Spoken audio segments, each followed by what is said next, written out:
come with me as a grade 12 student here in CSIS Sipokot.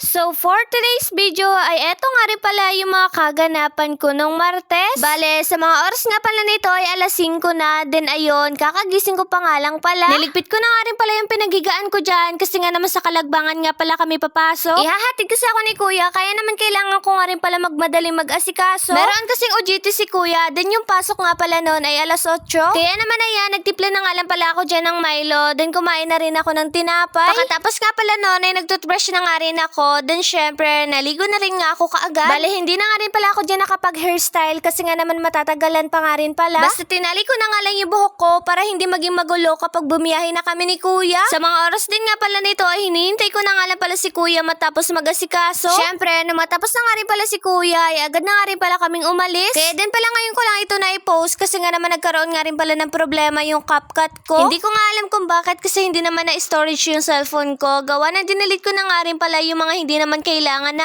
apps. Sabi ko pa nga sa sarili ko, baka kailangan lang na pahinga ni CapCut. So fast forward sa mga oras nga pala nito ay alas 7 na, and yes, nasa CSIS Kalagbangan na nga rin ako nito. Medyo napaaga nga ako kasi pagdating ko nga rin pala ay ako pa nga lang yung nandun. Kaya naman hinintay ko na nga lang pala sila Monica sa labas kasi nga naman nag-jeep sila. Bale kami nga pala yung second batch, then puro nga kami babae kasi nga naman pinaghati-hati nga pala kami ni Sir. Hindi na nga kami pinaghiwalay-hiwalay ni Sir kasi nga naman 11 nga lang pala kaming mga babae. So ayun, sa mga oras nga pala nito ay kumpleto na nga rin kami. Then hinihintay na nga lang pala namin si Sir.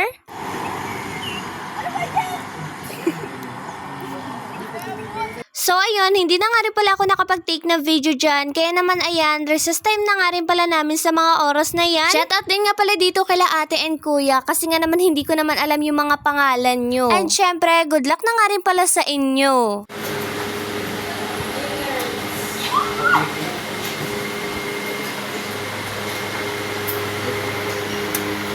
Magandang mo parehas.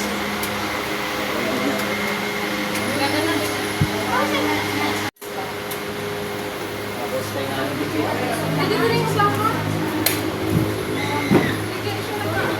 O diba, sa unang tingin mo pa lang talaga sa station mo, talagang mapapakamot ka. Alam nyo ba nung una sobrang tinatawanan ako nila Sir kasi nga naman hindi ko nga rin talaga na ipapasok yung mga why. Pero in fairness, sobrang nakaka-enjoy siya kapag kaunti-unti mo na siyang nagigets. Oo, yung gitna. Lagi nyo itatas ang main breaker, ano? Hindi nga daw yung DVR para lahat, ang gilid ng DVR. Gilid ng DVR, DVR, papang monitor yung DVR, pala itong. Naglaan, kulay ko lang. Ibig sabihin may supply yan. Magkano na yan? Hold. Tingnan, ipakita sa hold. Saan ba ang hold ko kapag ganyan? Zone 1. Weather, yan, dalawang yan na. Tingnan mo nga kung ano. Pwede mo naman yung gamitin nyo kahit nakakit. Sige na. Tayaon mo lang ako. Kulang ang sarang camera. Alagay yung buhon mo nga. Pag nagko-troubleshoot ng CCTV, sige, kung ganyan. Then, ang first step mo, hanapin mo sa camera na nagagana. Akin dyan sa duwa ang nagagana, akin ang daig. Okay. Okay ito ang daig. Ngunyan, akin ang gibuhon mo. Tahuban mo yan 10 second.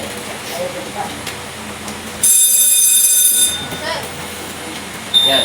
Sige, tanggal. Pag ninayin ka ng kulay pula sa camera, ibig sabihin, may bayan niya, may kuryente na dadaloy. Di ba? Okay, di ba? Nagpula. Ibig sabihin, ang DC connector mo, tama. Ngunyan, pag may kulay pula nga katabi, ang problema mo kaya BNC. Ibig sabihin, hiniyo. Pwedeng hindi sa phone, pwedeng hindi yun. Yan ang problema.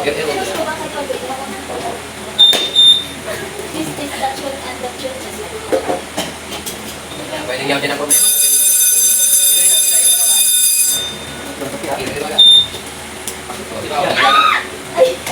Ito din ang baga.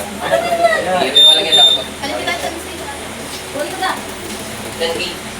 Kung mo test mo sa video, kalipin mo sa 10K, dapat ano din tayo, malilo.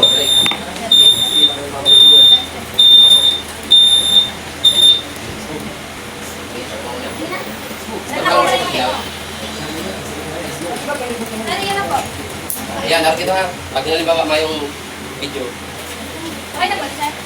O diba, hindi naman halatang proud na proud ako sa sarili ko. Bale, lunchtime na nga rin pala sa mga oras na to. Kaya naman kain, ano, tara?